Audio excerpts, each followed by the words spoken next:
Hello students, पिछले video में हम लोगों ने सब्जेक्ट और प्रेडिकेट में पार्ट्स ऑफ सब्जेक्ट देखा।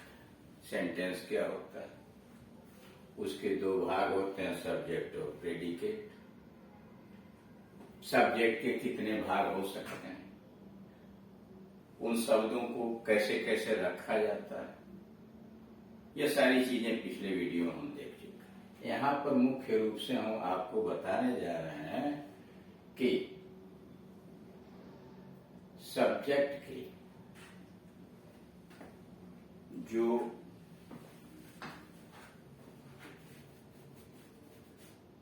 पार्ट्स आपने देखा है, उसके जस्ट बाद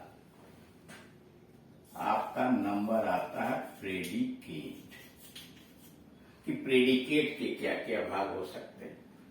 इसमें सबसे पहले वर्ब। जब आप कोई वाक्य की रचना करने जाते हैं, जैसे मान लीजिए हिंदी में आप कह रहे हैं राम जाता है, किसी एक व्यक्ति या वस्तु का नाम लेते हैं राम, यह हो गया सब्जेक्ट यानी कर्ता, इसी को उद्देश्य भी कहते हैं।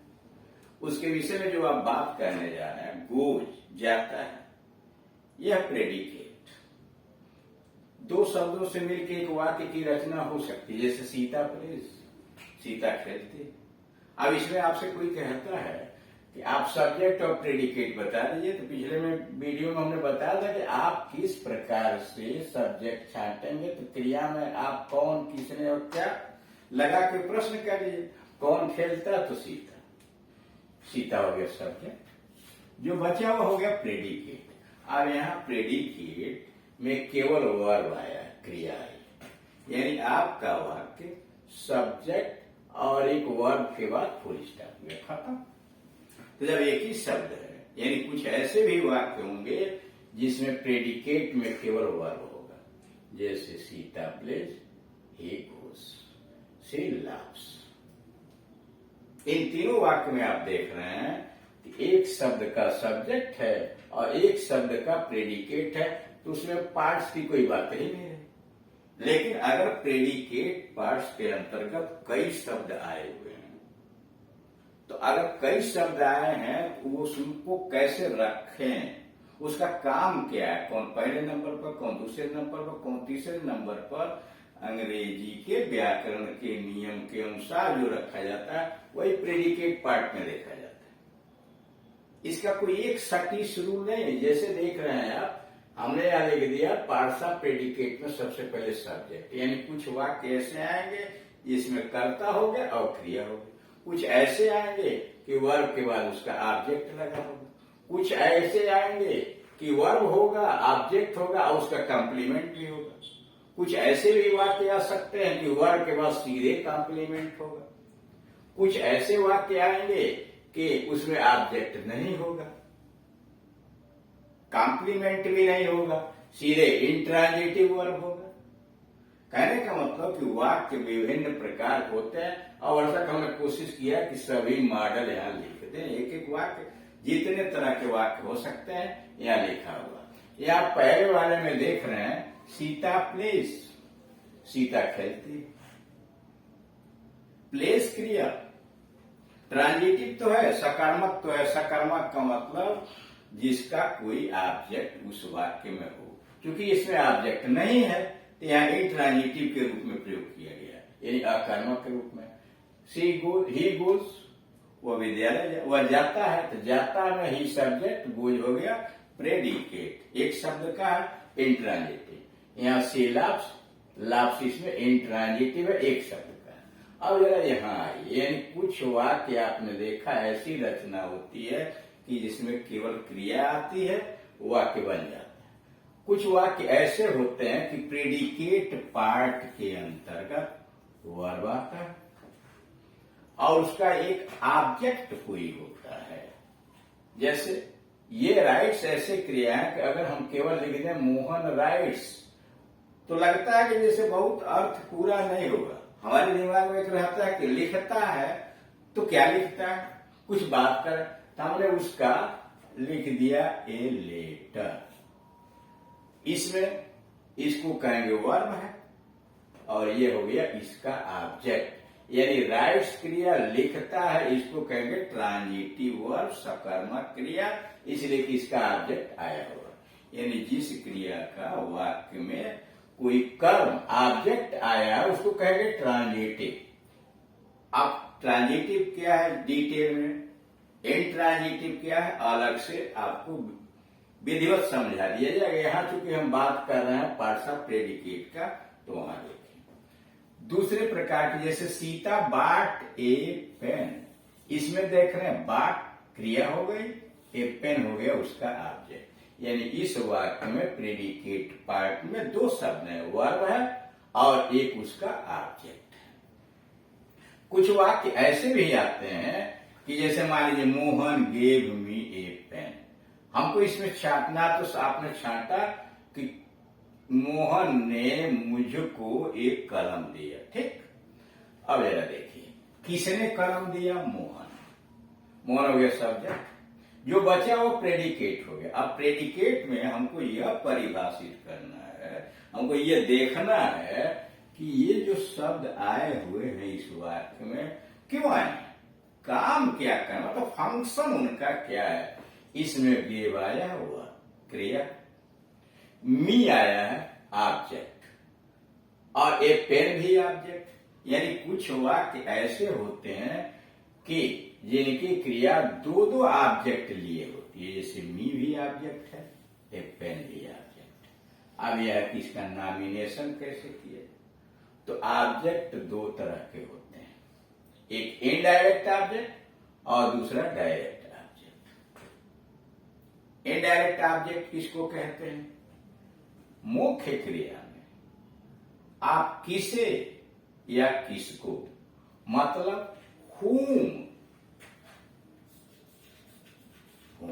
किसे को, किसे या किसको लगाकर प्रश्न करेंगे, जो उत्तर में मिलेगा वो इनडायरेक्ट ऑब्जेक्ट का रहेगा। यानी हो गया इनडायरेक्ट ऑब्जेक्ट। और वाट लगा के प्रश्न कीजिए मुख्य क्रिया में, जो उत्तर मिलेगा वो डायरेक्ट ऑब्जेक्ट कहलाएगा। जैसे मोहन ने दिया, किसको दिया, मुझको दिया, इनडायरेक्ट ऑब्जेक्ट। क्या दिया, व्हाट डिड ही गिव, उसने क्या दिया, ए पेन, इसको कहेंगे डायरेक्ट ऑब्जेक्ट। डायरेक्ट ऑब्जेक्ट यानी कोई ऐसा वाक्य भी होता है जिसमें क्रिया दो दो ऑब्जेक्ट लेती है, एक इनडायरेक्ट होता है एक डायरेक्ट। हाँ, इसके रखने की जो व्यवस्था है, कोशिश यह किया जाता है कि पहले इनडायरेक्ट रखा जाए और बाद में डायरेक्ट। जैसे मान लीजिए आप ट्रांसलेशन बनाते हैं, तो ट्रांसलेशन हिंदी से अंग्रेजी में बनाते हैं तो गलती न हो टू और फार की, तो चालाकी क्या करते हैं, पहले इनडायरेक्ट रख देते हैं और बाद में डायरेक्ट। अंग्रेजी में ऐसा कोई हार्ड फास्ट रूल नहीं है जो यह बता सके कि ये बताइए कि कौन सा ऑब्जेक्ट पहले रखा जाए और कौन सा बाद में रखा जाए। हाँ, कोशिश या अधिकांशतः लोगों का मानना है कि जो कई शब्दों से मिला, मतलब बड़ा हो लिखने में, उसको आगे रख लीजिए, छोटे वाले को पीछे रख दीजिए, लेकिन यह नियम नहीं है। हाँ, आप इसको उलट के भी रख सकते हैं। जैसे देखिए वही वाक्य हमने ऐसे यहां लिखा, Mohan gave a pen to me, give हो गया वो, ए पेन डायरेक्ट ऑब्जेक्ट और इनडायरेक्ट ऑब्जेक्ट पीछे चला गया, तो इसके पहले टू लगाना पड़ा। अंतर यही है, ये जो वाक्य छठा नंबर वही आठवां नंबर भी है। अंतर यह है कि इसमें इनडायरेक्ट ऑब्जेक्ट हमने आगे लिखा है, डायरेक्ट को पीछे लिखा है, और इसमें डायरेक्ट ऑब्जेक्ट आगे है, इनडायरेक्ट पीछे। क्रम जब हम आप बदलेंगे तो इनडायरेक्ट ऑब्जेक्ट अगर पीछे है तो उसके पहले आपको टू या फार अवश्य लगाना पड़ेगा। ये सोच लीजिए। अब समस्या आपके सामने या खड़ी हो जाएगी, अब कहाँ टू लगाए कहाँ फार लगाए। जैसे यहां देखिए, सी बाट, उसने खरीदा, मी ए वॉच, उसने मेरे लिए एक घड़ी खरीदा, ठीक। मी इसमें इनडायरेक्ट ऑब्जेक्ट, वॉच डायरेक्ट। समझने के लिए 99%, देखिए अंग्रेजी में कोई ऐसा नियम नहीं है जो 100% लागू होता है। कारण यह अंग्रेजी पहले बोली गई और आपकी भाषा हमारी भाषा है नहीं, क्योंकि ब्रिटेन की भाषा है, तो उन्होंने जो भी स्पेलिंग गलत लिखा या जैसे यूज किया उसके हिसाब से ग्रामर बना। तो कोई 99% लागू होता है, कोई 70%, सबका अपवाद है। अब इसमें समझने के लिए यह मान लिया जाता है कि 99% इनडायरेक्ट ऑब्जेक्ट लिविंग बीइंग होता है, जीवित प्राणी। अब डायरेक्ट निर्जीव चीज होता है, कलम, पोस्टर, घर, ये क्या है, निर्जीव चीज है। लेकिन एक प्रश्न छोड़ के, जैसे मान लिया हमने यहां लिख दिया ही गेव, ठीक, मी मुझको दिया, यहां लिख दिया एक काऊ, तो गाय तो जीवित हो गई। और आप लगेंगे प्रश्न करने के, अभी तो कह रहे थे कि डायरेक्ट ऑब्जेक्ट निर्जीव होता है, तो 1% छोड़ के। अब मान लीजिए हमने यहां लिख दिया दूसरा वाक्य, उसने भेजा, उसने मुझे भेजा, किसके लिए, मेरे लिए भेजा, क्या भेजा, एक नौकर भेजा, तो नौकर तो जीवित आदमी है ना। तो मतलब कहने का सबसे बेहतर तरीका है कि आप किसको से प्रश्न कीजिए, होम से, जो उत्तर मिले वो इनडायरेक्ट है, ठीक। और क्या से, वाट से प्रश्न कीजिए मुख्य क्रिया में, जो मिले वो डायरेक्ट ऑब्जेक्ट। अब देखिए यहां ये जो 7वें नंबर का, वही हमने 9वें में लिखा है, सी बाट मी ए पेन, सी हो गया सब्जेक्ट, बाट मी हो गया, ए वॉच हो गया प्रेडिकेट, बाट हो गया मुख्य क्रिया यानी फाइनाइट वर्ब, मी हो गया इनडायरेक्ट ऑब्जेक्ट, और ये हुआ डायरेक्ट ऑब्जेक्ट। यहां क्रम बदल दिया हमने, सी बाट ए पेन डायरेक्ट ऑब्जेक्ट पहले लिखा, और फार में देखिए मी के पहले फार लगा दिया। अब यह है कि कहाँ आप टू लगाओगे, कहाँ आप फार लगाओगे, यह हम जब अलग से वीडियो आपको बनाएंगे, कौन कौन सी क्रियाएं हैं, जैसे मान लीजिए बोल्ड है, निर्माण करना, बुक है, बाई है, खरीदने वाला, ये ऐसी क्रियाएं कि जब आती हैं तो इनडायरेक्ट ऑब्जेक्ट पहले फार लगता है, अधिकांशतः है उनके पहले टू लगता है। तो अभी हम यहाँ उस टॉपिक्स पर नहीं जा रहे, अलग से आपको बताया जाएगा। अब यहाँ आइए, ऑब्जेक्ट के स्थान पर ऐसा नहीं है कि केवल नाउन और प्रोनाउन ही आ सकते हैं, ऑब्जेक्ट के स्थान पर जीरंड आ सकता है। जैसे मोहन लाइक्स, मोहन पसंद करता है क्या, शूटिंग, शिकार करना। ये जीरंड होता क्या है, किसी भी मुख्य क्रिया के फर्स्ट फॉर्म में जब आईएनजी जोड़ करके और प्रयोग उसका नाउन की तरह से करना शुरू करेंगे, तो सब्जेक्ट बना देंगे, ऑब्जेक्ट बना देंगे, तो उसको कहते हैं कि उस रूप को कहते हैं जीरंड। पहचानेंगे कैसे, हिंदी करते समय उस क्रिया के अंत में ना, ने, नी जुड़ जाता है। जैसे मोहन लाइक्स, पसंद करता है, क्या पसंद करता है, शूटिंग, शिकार करना। अब क्या के उत्तर में शूटिंग आ जाती है, ऑब्जेक्ट का काम कर रहा है, लेकिन ये है क्या, ये क्रिया में आईएनजी आपने जोड़ा है, और इस रूप को कहेंगे कि जीरंड है। अब यहाँ आई लाइक टू प्ले, मैं खेलना पसंद करता हूं।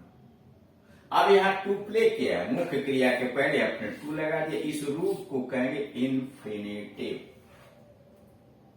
आई लाइक टू प्ले, लाइक क्रिया का ऑब्जेक्ट टू प्ले है इन्फिनेटिव। यहां देखिए इन्फिनेटिव ही दो तरह की होती, ट्रांजिटिव, इंट्रांजिटिव। यहाँ इंट्रांजिटिव इसको कहेंगे, इसलिए कि आगे ऑब्जेक्ट नहीं, हम चाहे तो ऑब्जेक्ट डाल देंगे। यहां लिख दिया हाकी। अब देखिए इसमें आई हो गया सब्जेक्ट, ठीक, लाइक टू प्ले, हाकी हो गया प्रेडिकेट। अब इस प्रेडिकेट पार्ट में लाइक हो गया मुख्य क्रिया, टू प्ले हो गया इन्फिनेटिव जो ऑब्जेक्ट का काम करे, और चूंकि इन्फिनेटिव क्या है, यह नॉन फाइनाइट वर्ब है, और non finite verb double parts of speech दो काम करता है। बेसिकली वह क्रिया है तो करेगा, और यहाँ यह नाउन के स्थान पर आया हुआ है तो दोनों काम कर रहा है। अब वर्ब है तो ट्रांजिटिव, मैं पसंद करता हूं, तो क्या पसंद करता हूं, खेलना, और क्या खेलना, हाकी, यानी इसका ऑब्जेक्ट यह और इसका ऑब्जेक्ट यह। अब यही प्रॉमिस टू हेल्प, उसने वादा किया, क्या वादा किया, टू हेल्प, सहायता करने का, ये रहा ऑब्जेक्ट, और इसका ऑब्जेक्ट रहा मी, ही प्रॉमिस टू हेल्प मी। कहने का मतलब है कि ऑब्जेक्ट के स्थान पर नाउन आ सकता है, प्रोनाउन आ सकता है। और जैसे यहाँ लेटर क्या था, नाउन है, यहाँ मी आया, प्रोनाउन है। यहाँ क्या है, ये जिरंग आया, यहाँ क्या है, इन्फिनिटिव है। अब यहाँ आइए, कुछ वाक्य ऐसे होते हैं कि जिसमें ऑब्जेक्ट तो आता है, फिर भी ऑब्जेक्ट अकेले वाक्य का अर्थ पूरा नहीं कर पाता है। जैसे कुछ क्रियाएं ऐसी हैं, चूज है, सेलेक्ट है, इलेक्ट है, अपॉइंट है, ये ऐसी क्रिया, नेम है, ऐसी क्रिया है ना कि जब लगती हैं तो अकेले ऑब्जेक्ट अर्थ पूरा नहीं करता। आप उसके अर्थ को पूरा करने के लिए, यानी उस क्रिया के अर्थ को पूरा करने के लिए ऑब्जेक्ट के साथ एक कोई न कोई शब्द रखना पड़ता है या शब्द समूह रखना पड़ता है, जिसको आप कहते हैं कॉम्प्लीमेंट, पूरक। पूरक का मतलब जो पूरा करने का काम करे। अब यहाँ जैसे देखिए, दे इलेक्टेड मोहन, उन्होंने मोहन को चुना। अब क्या चुना, मैनेजर। या अब यहाँ देखिए, ये ऑब्जेक्ट नहीं है, ये इसके अर्थ को पूरा करने के लिए आया है। अब इसको कैसे समझेंगे, जैसे देखिए ये वाक्य हमने लिखा दिस इज टेबल। अगर हम केवल लिख दें दिस इज, कर्ता भी है, क्रिया है, अर्थ तो पूरा नहीं है, यह है, तो आपके दिमाग में 20 सवाल खड़े होंगे कि क्या है, यानी एज क्रिया अर्थ पूरा नहीं कर पा रही। यहां अर्थ पूरा है, इगोस, लेकिन बी से जितना बनता है, जा रहा है वाज भी, और इसके अलावा भी अन्य क्रियाएं जैसे सीम है, बिकम है, अपीयर है, ये अर्थ अकेले पूरा नहीं कर पाते। इनके अर्थ को पूरा करने के लिए कोई न कोई शब्द या शब्द समूह रखना पड़ता है, जिसको आप कहते हैं पूरक, कॉम्प्लीमेंट। हम यहाँ जो देख रहे हैं कि जैसे दे इलेक्टेड मोहन, उन्होंने मोहन का को चुना, क्या चुना, मैनेजर। इसको कहेंगे कॉम्प्लीमेंट है, लेकिन मैनेजर तो है नाउन, यानी इसको कहेंगे नाउन कॉम्प्लीमेंट। कॉम्प्लीमेंट तो है, लेकिन कॉम्प्लीमेंट के स्थान पर हमने संज्ञा रखा, नाउन रखा। My mother named my sister Nere, यहाँ क्या है, माई मदर हो गया subject, named my sister Nere हो गया प्रेडिकेट, नेम्ड हो गया वर्ब, ठीक। उसका ऑब्जेक्ट रहा माई सिस्टर, मेरे बहन का नाम रखा। अब क्या रखा, निधि, तो ये ऑब्जेक्ट, अब इसको कहेंगे ऑब्जेक्ट कॉम्प्लीमेंट। निधि भी नाम है, स्वाभाविक है, ये नाउन हुआ। अब यहाँ आइए, the principal appointed him the monitor of the class, हमने बढ़ा दिया है जानबूझ करके, इसमें दे प्रिंसिपल हो गया सर, मतलब प्रधानाचार्य ने चुना। किसने चुना, प्रधानाचार्य, ये सब्जेक्ट हो गया, जो बचा वो प्रेडिकेट हुआ। अब जरा देखिए, अपॉइंटेड हुआ मुख्य क्रिया, हिम हुआ उसका ऑब्जेक्ट, किसको चुना, अभी बताया था कुछ देर पहले, किसको चुना, हिम, ये रहा ऑब्जेक्ट। अब ऑब्जेक्ट उसको चुना, नियुक्त किया, क्या नियुक्त किया, the monitor of the class. यह नाउन तो है, लेकिन कई शब्द का समूह आया है, the monitor of the class, इसको कहेंगे नाउन फ्रेज, नाउन फ्रेज। अब यह फ्रेज का मतलब होता है वाक्यांश। अब आपके सामने एक अलग समस्या खड़ी होगी, अभी फ्रेज क्या आया, तो इस चीज को बाद में हम किसी न किसी दिन डिटेल में आपको समझाएंगे। यहाँ फ्रेज का मतलब मान के चलिए शब्दों का समूह। नाउन फ्रेज इसलिए कर है कि जो नाउन का काम करे, यानी एक से अधिक शब्द मिल करके वाक्य के अंतर्गत जो काम करते हैं वह वाक्यांश उसके नाम से डल जाता है। जैसे noun phrase, adjective phrase, phrasal verb, यानी विभिन्न जो काम करता है उसी को रख देते हैं। जैसे अब यहाँ आइए, शी कीप्स, वो रखती है हर क्लोज, क्या रखती है, अपने कपड़ों को रखती है, डायरेक्ट ऑब्जेक्ट रहा। अब क्या, क्लीन, स्पष्ट। देखिए इसमें अंतर है, ये है नाउन, निधि नाउन, और ये क्या, एडजेक्टिव।